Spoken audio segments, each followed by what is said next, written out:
نرحب بكم مشاهدينا الكرام من جديد. يعني يمكن زي ما تابعنا في التقرير في خلال احتفالنا النهارده بيوم او الاحتفال بوجه عام احتفال مصر والقوات المسلحه بصفه خاصه بيوم الشهيد. معنا الشهيد الحي الذي ذكره التقرير منذ قليل الاستاذ عبد الجواد سويلم احد ابطال حرب اكتوبر المجيده، وكذلك معنا العقيد علاء علامه مؤسس حمله في حب مصر، وكذلك معنا الدكتور عبد الحكم صالح سلامه الاستاذ الدراسات العليا بجامعه الازهر. اهلا بكم جميعا. خلينا نبدا مع الشهيد الحي عبد الجواد سويلم. يعني شعور حضرتك ايه بعد مرور هذه السنوات يعني منذ الحرب ومنذ اصابه حضرتك، وكلمه الشهيد الحي مين اطلقها عليك بالاساس؟ بسم الله الرحمن الرحيم. اطلق علي الشهيد الحي، انا كنت موجود في المستشفى مضروب بصاروخ باتر ساقي اليمين وباتر ساقي الشمال وباتر الساعد الايمن وفقدت عين اليمنى. وانا في المستشفى كنت يعني قعدت 4-5 ايام في غيبوبه. فوجئت انهم بيلمعوني بكولونيا وبتاع، لان ملفوف في قطن، كل جسمي في قطن مضروب بصاروخ، ملفوف في قطن وشاش وبتاع عليها برفان. فوجئت بيلمعوني بالكولونيا وبتاع، وافاجئ بالقائد والزعيم الرئيس عبد الناصر جمال عبد الناصر فوق دماغي، هو وسياده الفريق اول محمد فوزي امين فوزي جايين يزوروني. الزياره استمرت حوالي ربع او ثلث ساعه. ناقشني في العمليه اللي كنت فيها، انا من رجال الصاعقه، كنا بنعمل عمليه خلف خطوط العدو ساعه الاصابه، فبيناقشني في العمليه. هم قالوا له راجل من رجالتك مش شالفط، فجاي يشوف الراجل بتاعه، يشوف يطمن عليه. فناقشني في العمليه وهو عارف كل حاجه عنها، هو جاي يرفع معنوياتي لكن هي مرفوعه الى عن السماء، لان كنت بنتظر الشهاده اصلا، كنت بنتظرها. وهو منصرف بيقول لي انت عاوز حاجه؟ قلت له ايوه يا فندم عاوز ايه؟ قلت له اقول بدل القتال مره ثانيه. فاصيب بالذهول وبص نظر اتاكد مني ان انا الساقين مقطوعين ودراع، وراح بص للفريق محمد فوزي وقال له يا فوزي بدل ما الروح دي موجوده هنتصل ان شاء الله، ده الشهيد الحي. رحمه الله عليه الله يرحمه. طيب بعد مرور هذه السنوات كان ايه؟ اكيد في مراحل معينه حضرتك مريت بيها في حياتك. حرب، اكيد حرب الاستنزاف، الفتره بتاعت حرب الاستنزاف، الفتره بتاعت حرب اكتوبر. يعني حضرتك كنت شايف ازاي؟ كان عندك امل ان مصر في وقت من الاوقات هتنتصر؟ كنت شايف عزيمه زملائك والقاده بتوعك وهمتهم كانت عاليه رغم ان كان في طريقه معينه في المراوغه او الاسلوب اللي يبين ان مصر خلاص في حاله فتور ومش هتحارب وفي حاله ارتخاء زي ما بيقولوا؟ كان شعورك انت ايه الداخلي؟ ثقتي في الله بدون حدود. ولما سيد النبي يقول في مصر فيها اخر من الارض، يبقى احنا كنت على ثقه تامه وبيقين كامل هننتصر. لان احنا بعد حرب 67 اللي العدو خد فيها مصر ما يستحقوش، وعاوز اقول كلمه للتاريخ وامانه، احنا اللي خسرنا سينا وما خدوهاش بطحن القتال ولا بمعارك، احنا اللي خسرناها، احنا اللي يعني احنا السبب في اللي كان ده كله. وانا بقول بوجه درس بالمناسبه، كان هذا درس قاسي لمصر كلها، الشعب المصري والقوات المسلحه، ولن يكرر باذن الله. كنت على وثيقه تامه. فبعد الهزيمه 67 ب20 يوم الجيش حصل فيه خسائر كبيره في الرجاله والعتاد، والسلاح الوحيد الذي طلع السليم ما فيش خسائر الصاعقه. لان احنا صعب ان احنا يعني صعب ان احنا نقع، يعني نقع باي طريقه، يعني مدربين ان احنا ما نقعش ابدا. كانت بعد 20 يوم معركه راس العش، يعني شوف سيادتك، يعني يولد الرحم، يولد النصر من رحم الهزيمه. بعد 20 يوم كانت معركه راس العش بالظبط، يعني سينا احتلت كلها، فاضله مدينه صغيره شرق بورسعيد اسمها بورفؤاد، جايين يحتلوها بقول مدرع عينك ما تجيبش الاخو، دبابات ومدرعات ومعاهم دعم بالمدفعيه ودعم بالطيران. ودي كانت فصيله الصعقه صغيره، وكان لي الشرف العظيم ان اكون من هؤلاء الرجال ال30 اللي هم صدوا الهجوم عن بورفؤاد. جايين بقى، يعني الانسان لما ربنا يريد هلاكه يبقى في مغرور، لما الانسان ربنا يريد هلاكه يتغر، لان الغرور ده مهلك. فجين بقى من فجر 1 يوم 67 عشان يخشوا بورفؤاد. كلفونا الفصيله دي، عدينا وقابلناهم في السكه. يعني فنون القتال والخدع اللي قالها سيد النبي كنا بنطبقها في الميدان، وكان سبب النصر هي الخدع اللي قالها سيد النبي. تقدمنا قابلناهم في نص الستة، جايين بقى الغرور ومنورين النور الواطي اللي هو الفرامي الساعة 3 بالليل. عاملين حقل ألغام، راحت داخله فيه اول دبابه انفجر فيها، ودي كانت اوامر القائد، دي تبقى اذن بالضرب. لما تنفجر اول مدرعه او دبابه تعدي تنفجر باللغم يبقى اذن بالضرب. فراح الكل كله واقف قصاد مننا، كنا كل واحد على كتفه ار بي جي، الهدف على بعد 50-70 متر، كل واحد راح ضارب الهدف بتاعه في المعركه دي. المعركه استمرت من الساعه 3 بالليل ل 6 صباحا، بين كار وفر، وطبعا حصل يعني حصل حاجات ما كناش متوقعينها. انت بتقول ثقتك في النصر، ما كنتش متخيل انهم هيفروا كالفيران ويصوتوا كالحريم، ما كنتش متخيلها ابدا. اوهمونا جيش الدفاع الذي يقهر، خط بغليف الذي يقهر. الاشاعات دي اشد من الحرب على فكره، الاشاعات حرب نفسيه، حرب نفسيه. ده كان في المانيا كانوا عاملين وزير الدعايه عشان الاشاعات دي بتهد احسن الدول. فشفنا على الطبيعه ما كناش مصدقين. الساعه 6 صباحا القائد ارسل امر بالانسحاب، انسحبنا في المكان المتفق عليه. فال30 فرد صاعقه لقينا فاضل 10 رجال، 10 افراد ومفيش 20 مش موجودين. قال ارجعوا هاتوا زمايلكم الشهداء، جبنا 10 شهداء و10 مصابين. كوناهم وقال ارجعوا عدوا خسائر العدو. فحصرنا 81 قتيل، كان ليه الشرف ان ندمر المدرعه اتحرق فيها 12 فرد. حضرتك تتذكر القائد اللي اداكم الاوامر دي؟ ده الله يمسيه بالخير، اسمه كان ملازم اسمه فتحي عبد الله. كان اسمه فتحي عبد الله قائد هذه العمليه، وهو حي يرزق وهو لواء الان. فطبعا بدات حرب الثقه بقى هنا. شوف قوه لا تقارن اطلاقا. ولذلك انا دي طبقت عليها الايه الكريمه بسم الله الرحمن الرحيم: وما النصر الا من عند الله العزيز الحكيم. من عند الله، من عند الله. يعني قوه صغيره شوف بتعمل ايه. والقران ما سابش حاجه في الصبر للقتال، الصبر للقتال نفسه في سورة الأنفال، الصبر للقتال. فالحمد لله بدأنا، ويعني كانت معركة صغيرة رفعت الروح المعنوية للشعب المصري والقوات المسلحة والأمة العربية بالكامل. فصيلة صغيرة الفرد بتضم فوق عن كتيبة وضرعة، يعني حاجة لا قبل لنا بها إلا بإذن الله. كان بعدها بعد المعركة دي بأسبوعين، يوم 14 و15 يوليو، ما تبقى لدينا من بعد الطائرات والمقاتلات. الساعة كمان اتدمر شبه كامل. فضلوا حبة صغيرين، كنا مدارينهم في أماكن معينة. استدعوا سيادة اللواء طيار مدفوع أبو العز ورفقة إرادة فريق، وقد قالوا امسك قوات الجوية عشان تعد لها. مسك المجموعة ظاهريا، وبعد أسبوعين بنفسه خطط وقاد أعنف ضربة جوية في حرب 67 على حدود إسرائيل في سيناء، ليضربهم ضربات موجعة قاتلة. خد مساتك. شوف واحنا بقى واحنا مهزومين، شوف النصر يوم من رحم الهزيمة. بعدها بحوالي شهر أو شهر ونص كان إغراق إيلات غير الطريق إلى إيلات. دي مدمرة كانت طالعة من حيفا العسكري جاية تضرب بوشايف بالمرة، فطلعوا لها لانشين من قاعدة بوشايف البحرية وضربوها وغرقوها يوم السبت الساعة 5 مساء 21 أكتوبر. ورأيتها بعيني، ربنا كرمني أراها تغرق إلى ظلمات البحر. طيب ننتقل الى دكتور عبد الحكم صالح. دكتور عبد الحكم، يمكن زي ما كان بيحكي الاستاذ عبد الجواد سويلم ان كان في روح معنويه عاليه جدا، ايمان بالنصر قوي جدا لدى كل الضباط والجنود المصريين اللي موجودين في ارض المعركه. حتى بعد ما اصيب كان عنده امل ويقين قوي جدا ان مصر لازم هتنتصر في وقت من الاوقات، وان الهزيمه زي ما قال الاستاذ عبد الجواد ما كانتش هزيمه متكافئه لانها ما كانتش معركه في الاساس. نعم. طيب الشهيد توصيفه ايه في الدين الاسلامي؟ مين هو الشهيد؟ في بعض الناس بتقوم بعمليات هنتطرق ليها بعدين بيوصفوهم بان هم كمان شهداء. الاسلام بيقول ايه على الشهيد؟ بسم الله الرحمن الرحيم. الحمد لله وسلام على عباده الذين اصطفى، وبعد. فدعني اولا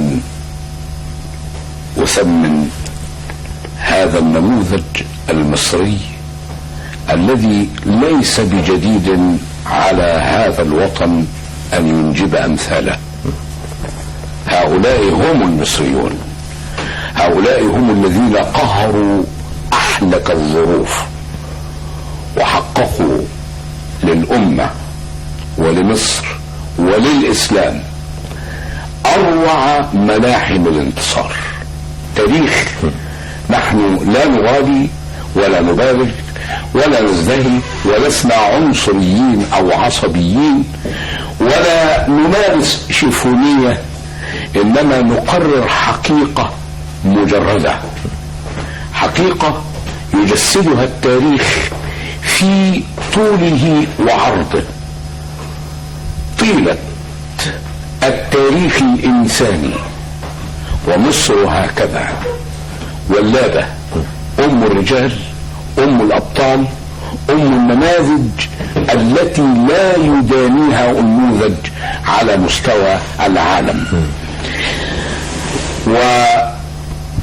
ولم يدخل علي حديثه عن اليهود وكيف كانوا كالجرذان أمام المصريين، لم يدخل علي فكرا جديدا، إنما تلك طبيعتهم. ولم يدخل علي حديثه عن نفسه وهو محطم بدنيا، إلا أنه كان متوهجا معنويا. لم يدخل علي حديثه عن نفسه جديدا عن ابن مصر، فذلكم هو الجندي المصري. وإليه أشار النبي صلى الله عليه وسلم حين قال عن أبناء مصر إنهم خير أجناد الأرض. الشهادة مطلب لكل مصري أصيل شرب من نيل مصر وغذل من ثرى مصر وتنسم من هواء مصر. هذا وطن كأنما خلق ليكون جنديا. هذا وطن طيلة تاريخه الجندية في روحه هي من جيناته الأساسية المصري، من جيناته التي تكون شخصيته روح الجندية. الشهيد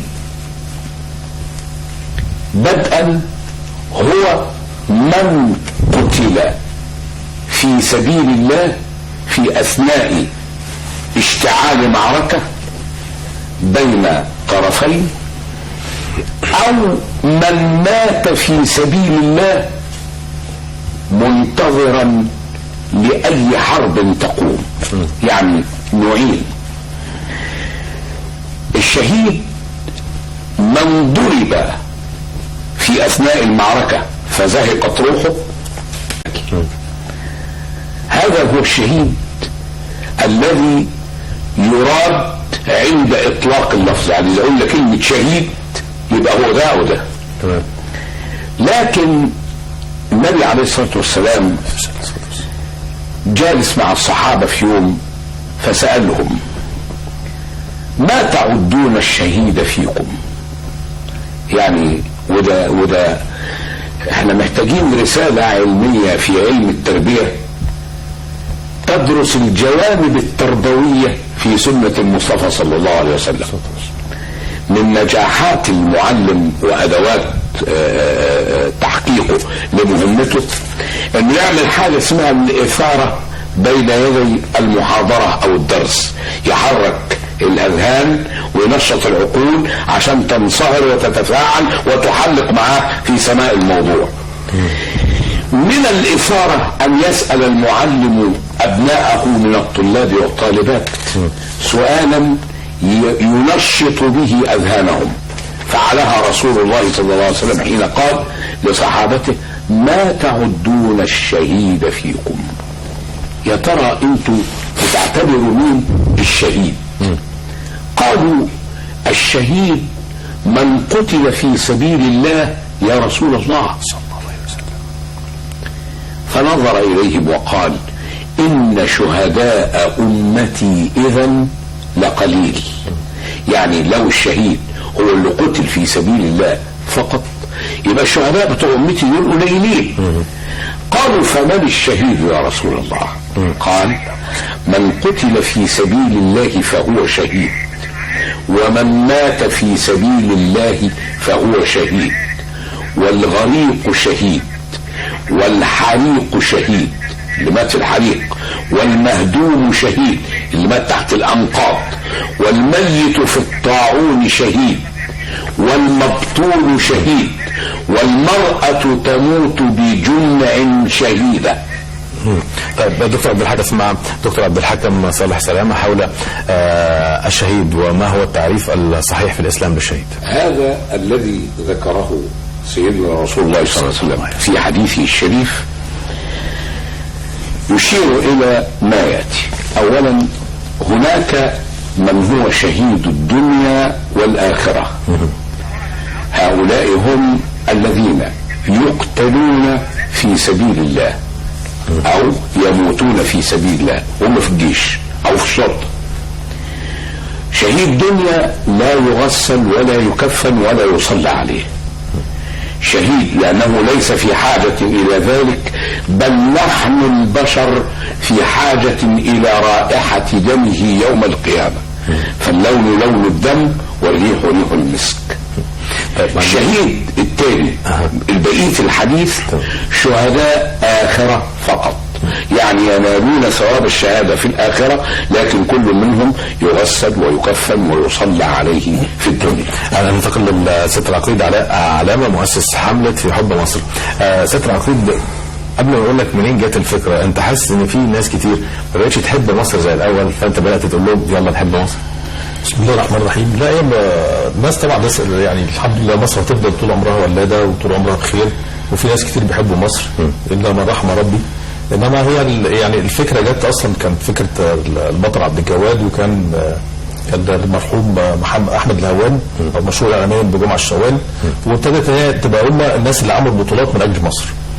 فهي في حب مصر يعني هي بس تعبير لفظي، انما مش معنى كده الناس ما بتحبش مصر، لا، في ناس بتحب مصر كتير. مش المقصود لكل الناس، في بعض الجماعات بيسموها جماعه ضاله او فئه ضاله، او ناس بتقعد تحرك بعض وتسخن بعض، زي ما حضرتك متابع حضرتك ضابط واعلم يعني من اللي بيجرى واللي بيحصل على ارض الواقع. بالنسبه لكم انتوا اقرب لارض الواقع، لكن الحمله دي بتستخدموها في ايه، او بتروج لايه، او دورها ايه بوجه عام؟ هنتكلم عن يوم الشهيد، لكن هنتكلم عن دورها بالنسبه للشباب، حتى مش احنا كل تركيزنا على الشباب، لا، في فئات عمريه يعني ما عدتش ال 40 او وصلت ل 40 ويزيد، برضه بيتم استخدامها لظروف ماديه، لظروف اجتماعيه، لاي ظرف من الظروف. التواصل والتعامل مع هذه الفئات بيكون ازاي من خلال الحمله التبعيه؟ ما هي الحمله مرتبطه بيوم الشهيد. ازاي؟ هي الحمله هي مرتبطه بالشهيد، تمام، ما لا تنفصل. هي الفكره كلها كانت ببساطه ان هو يعني ان احنا عندنا ابطال حقيقيين، ما بنتكلمش. انا لما اروح اتكلم مع شاب او طفل موجود في مدرسه او في جامعه، انا هتكلم عن حد انا مش موجود، يعني انا بتكلم عن حد غايب، غير لما يكون الشخص نفسه بيتكلم. فده بيعبر عن بطوله، بيبتدي ان هو التوجيه يبقى توجيه سليم، زي عم عبد الجواد كده مثل حي، لما بيتكلم مع الناس بيوصل يعني حد تاثير الى يعني اقصى درجاته، فبيعمل تاثير قوي جدا في الطلبه، لان احنا بنمر على الجامعات والمدارس، فبيعمل تاثير قوي جدا اللي هو بيخليه يبقى في عنده التوعيه، علشان يبقى احنا بنوجه التوجيه السليم، علشان ما يبقاش تحت التاثير السلبي اللي موجود بره. ليه بقى الحمله مرتبطه بكلمه الشهاده؟ الشهاده دلوقتي احنا في وقت كان في حرب، كان في كل واحد عنده الامانه، امانه العمل. عم عبد الجواد في الوقت اللي كان موجود فيه ده كان عنده امانه يحمل السلاح، كانت البلد في وقت حرب. الامانه دلوقتي امانه العمل، فالشهاده الجديده هي شهاده العمل.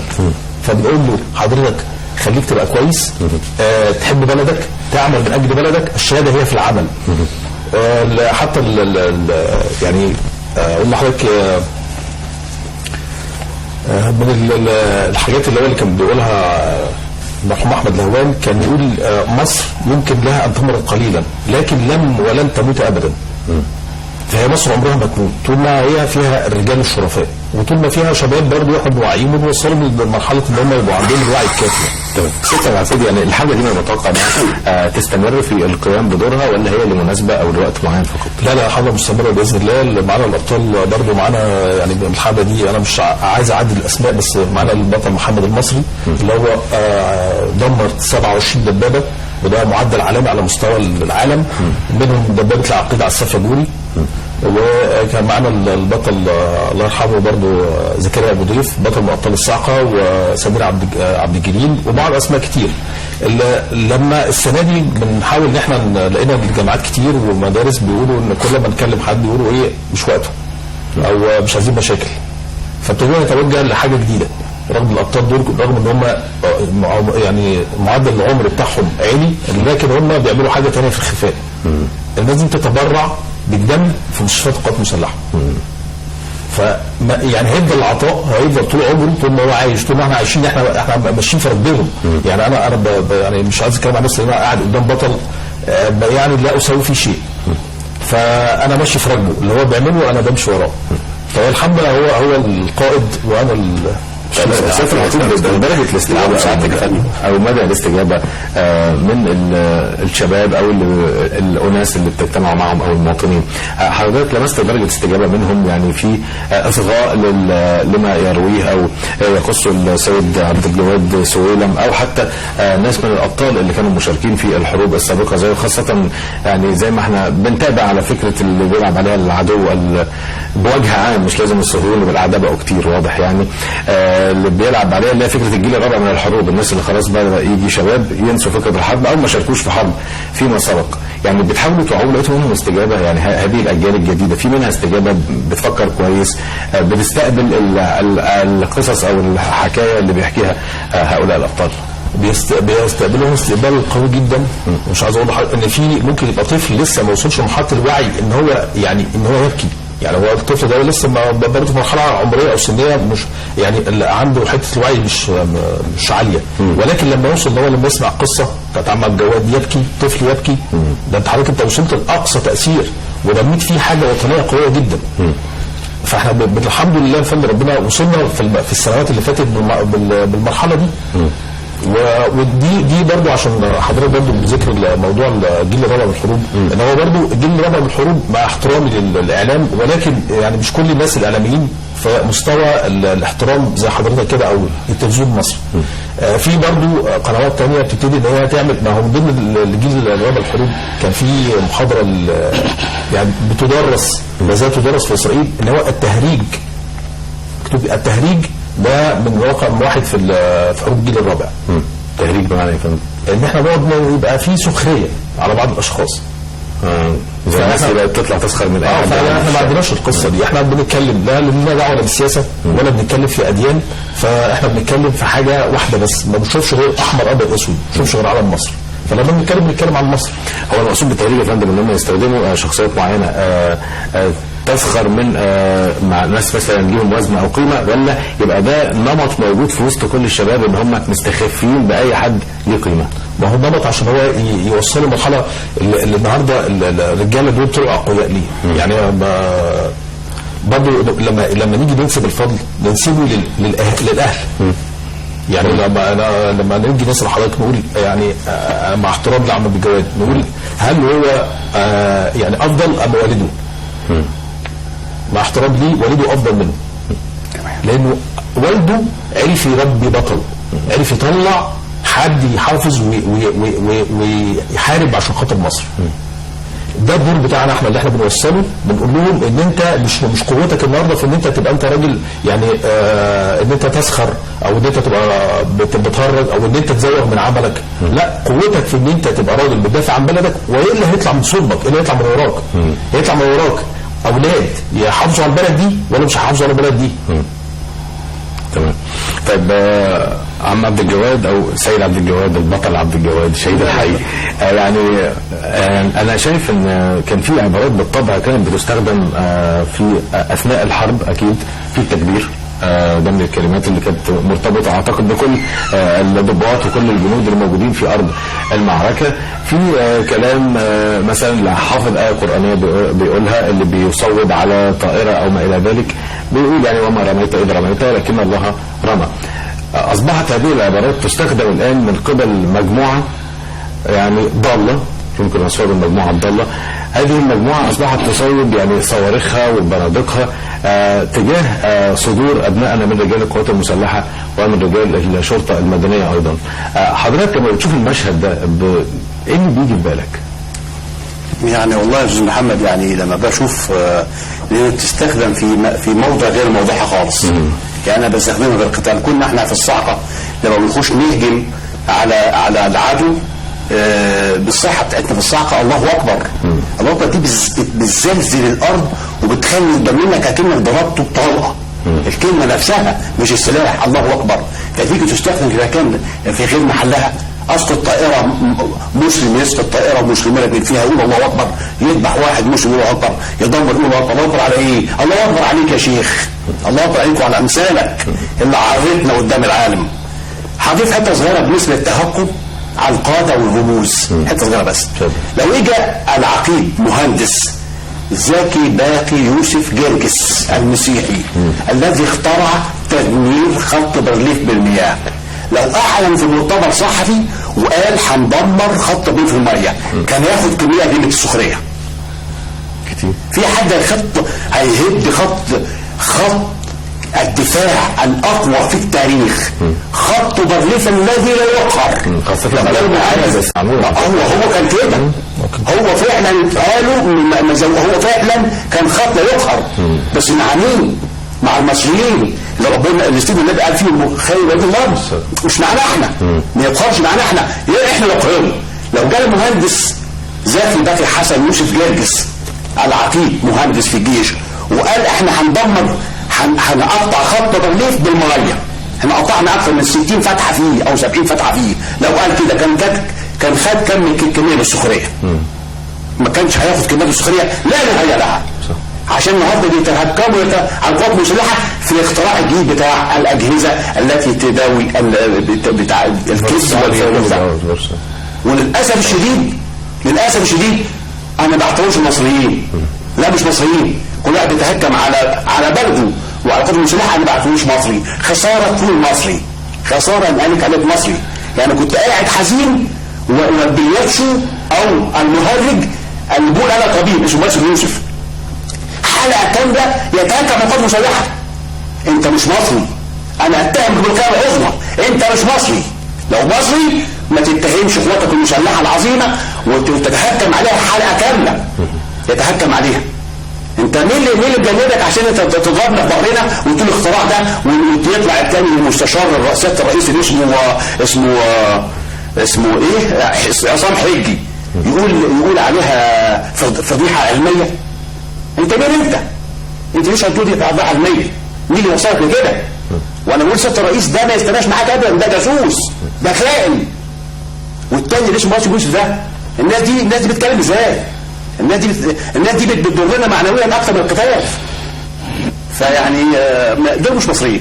يعني حضرتك بتعتبر ان ممكن يكون السخريه زي ما كان بيقول سياده العقيد علاء او استخدام التنكيت او الاستظراف دي وسيله من الوسائل اللي بنهد بيها او طبعا المصريين ومؤسساتها العسكريه سواء كانت المؤسسه العسكريه الجيش او حتى المدنيه الشرطه يعني. نعم طبعا. انت المصري النهارده احنا مطلوب من كل المسانده، العمل والمسانده، المسانده للقوات المسلحه والشرطه، المسانده. كن في ظهره، ما تكونش خارجه في ظهره، تسنده في ظهره. احنا النهارده بنخوض حرب يا استاذ محمد في حروب اللي خضناها ضد العدو في 67 والاستنزاف اكتوبر. العدو كان امامي ظاهرا شايفه، لكن للاسف دلوقتي العدو واقف في ظهره ضرب خنجر. فدي الحرب النهارده دي اشعب من حرب اكتوبر. انا مقاتل وعارف بقول ايه. قدامي عدو، قدامي شايفه، ظهري محمي من مصر، شعبي حاميني، وشي للعدو، بشتغل. لكن انا دلوقتي بيطلع لي يقول محسوب عليا انه مصري ومسلم وياخدني بالخنجر من ورا. لا ما يعني انا اشتكيته من الله، انا اشتكيت هذا الصنف الى الله اللي هو يعني فضحونا قدام العالم، فضحونا. ده الاسلام يا عم؟ كنت عاوز تدافع وتقاتل يا عم المسجد الاقصى دخلوا لي يهود بالجزم امبارح اول امبارح. فين الشهامه بتاعتك ورجولتك؟ ما تورينا. ما كنت انت مقاتل وعاوز وخايف على اسلامك. المسجد الاقصى دخلوه بالجزم، اليهود دخلوا بالجزم اول امبارح. هيحاسب كل مسلم وحد الله وحبيب محمد، سيحاسب على اللي بيحصل في المسجد الاقصى. طيب دكتور عبد الحكم، يعني هذه مراتب الشهاده اللي حضرتك ذكرتها، يمكن ايضا الطرف الاخر اللي بيقوم بعمليات ضد القوات المسلحه وضد الشرطه المدنيه وضد المواطنين الابرياء حتى اثناء التفجير، ما بيميزش بين اي شخص معدي، مسلم مسيحي ان شاء الله حتى يكون يهودي جاي زياره وماشي، ما بيميزش بين ده او ده. طيب في هذه الحاله يعني هؤلاء يعني هل وفق معتقداتهم ووفق كتب كثيرة هم أعدوها أو بحثوا فيها أيضا هم شهداء، رأي الإسلام إيه في هؤلاء الأشخاص أو في أي إطار يضعهم؟ الفكر ده فكر فاسد يحمل في طياته عناصر التحلل الذاتي بتاعه. مين اللي قال انه دول اللي يموت منهم في الوضع اللي هو فيه يبقى شهيد؟ مين قال كده؟ اولا هم ملهمش يقولوا مين شهيد ومش مين شهيد، لانهم ما تخرجوش علميا من المؤسسة الدينية المسؤولة عن صناعة المفكرين والدعاة والعلماء في الدين. هم ما تخرجوش من الازهر، واللي تخرج من الازهر وبينضم اليهم المفروض ان تسحب الشهاده العلميه بتاعته، لانه تخرج من المؤسسه العلميه ليكون اماما لا ليقتدي بالاخرين. ثانيا،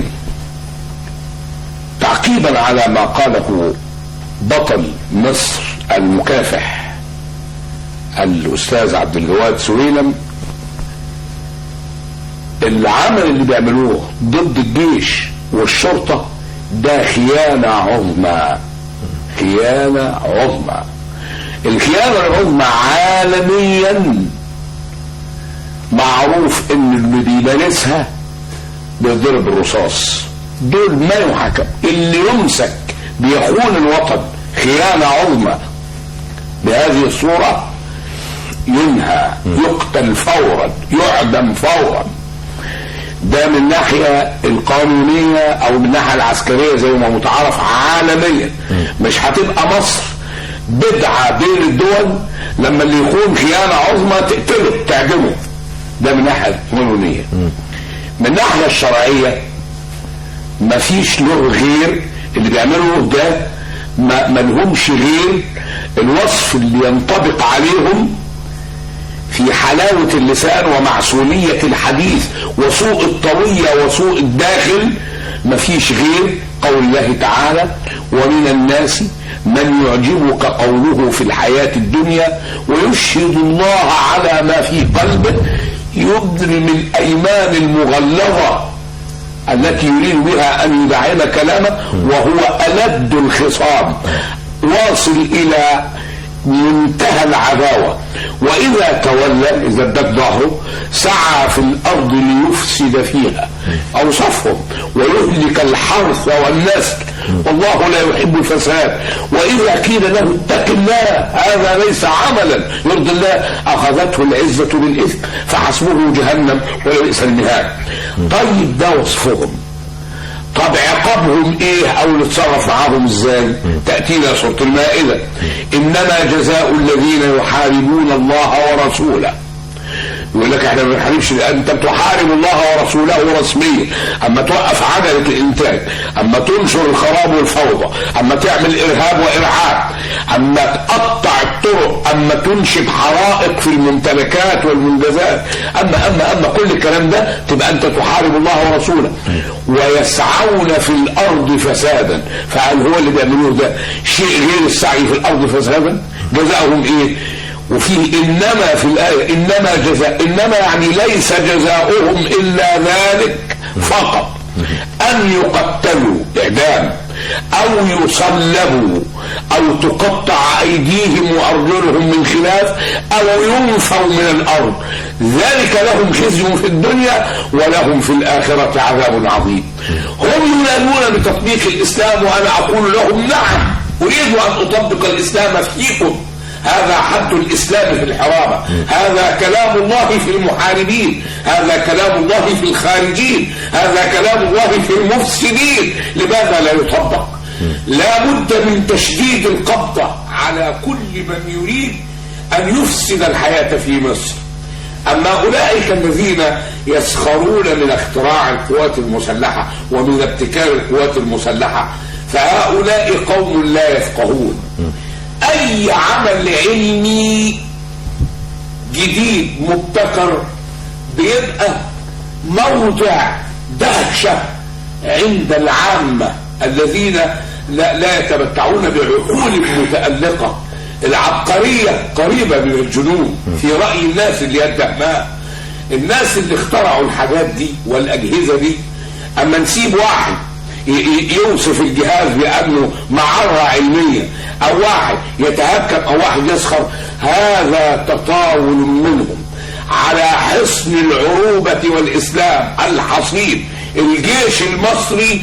وأنا كمصري قبل أن أكون أحد الدعاة إلى الله وأحد علماء الأزهر أرفض كل الرفض أن تتوجه كلمة إساءة أو حرف من كلمة إساءة إلى جند مصر جيشا أو شرطة بعد أن قال الله في الرسول فيهم إنهم خير أجناد الأرض. طيب دكتور عبد الحكم، يعني حضرتك وضحت لنا وجهة النظر الدينية، ولكن يعني عايزين ختام سريع أو رسالة سريعة توجهها حضرتك سيادة العقيد لجموع المصريين، يعني بما أنك تتحدث عن حب مصر فيعني عايزين رسالة سريعة إلى جموع المصريين. الرسالة السريعة كلها ملخصة في كلمة واحدة، ان هو احنا حتى يعني الناس فهمت غلط رسالة سيادة المشير السيسي في اللقاء اللي كان فيه التخرج بتاع الطلبة المستجدين الكليات العسكرية، ان هو قال مصر بتمر بمشاكل لأكثر من 30 عام، وهم افتكروا ان هو توجيه لفترة او حقبة حكم معين. لا، هو ما بيقصدش كده، ده راجل مخابرات محنك، فالناس تخش بس في عمق الحديث. هو قصده ان احنا ما كناش بنشتغل، كان في تراكمات ما حدش بيوعي الناس. انا اتكلم عن نفسي عشان ما اتكلمش على الاخرين. انا حاسس بان انا مقصر في حق الوطن وعليا مسؤوليه كبيره وهتحاسب عليها قدام ربنا، انما في اجيال طلعت بعدي انا ما وعدتهمش وما اشتغلش معاهم كويس. فالتوجيه كله العمل العمل العمل. رساله من الشهيد الحي الاستاذ عبد الجواد سويلم. انا اتوجه الى الشعب المصري كله عظيم وبقول له محنه وهتعدي باذن الله. واخوتي من القوات المسلحه والشرطه شدوا حيلكم. مصر مقبره للغزاة، وبلعت قبل كده اسرائيل والانجليز وفرنسا والتتار والصليبيين من ايام الاكسوس. شدوا حيلكم وانا جاهز الان معاكم، مش لحمل السلاح، للاستشهاد الان هذه اللحظه. سيد عبد الحكم، دكتور عبد الحكم، كلمة قصيرة يعني 30 ثانية أو أقل. أقول لأولئك الماركين هلم إلينا، عودوا إلى الصف، انتظموا في سبيل تحقيق آمال مصر. وأقول للقيادة السياسية الواعية والقيادة العسكرية المتزنة عيونكم لا تنام من أجل مصر، فهي درة التاج بالنسبة للأمة العربية والإسلامية. وأقول للشعب يكفيك أن تنام 4 ساعات واعرق طيلة الساعات الباقية لتستعيد مصر مكانها. أنا في ختام الفقرة وختام الحلقة بنتوجه بالشكر لحضرتك دكتور عبد الحكم صالح سلامة، الأستاذ الدراسات العليا بجامعة الأزهر، وأيضا شكر موصول بحضرة العقيد علاء علامة مؤسس حملة في حب مصر، شرفتنا يا فندم، والشهيد الحي بالطبع، وبنحتفل بحضرتك ووجودك وسطنا وروحك العالية. كان نفسي أكون معاكم والله، الشهادة اللي قلت بيها والله اقسم بالله العظيم كان نفسي اكون معاهم. يعني من حظنا وجودك عشان تلهم ناس كتير وتعلم ناس كتير. ربنا سمي الحكمه يعلم الله سبحانه وتعالى. متشكر لحضرتك الاستاذ عبد الجواد سويلم، شرفتنا ونورتنا ليك. ومشاهدينا الكرام، انتهت حلقتنا من صباح الخير يا مصر. كنت معاكم محمد جوهر، نسمة السعيد، وفي الاخراج مصر رضوان احمد عبديس، وتحياتي عيد حواشي اللقاء. ابني حبيبي يا نور عيني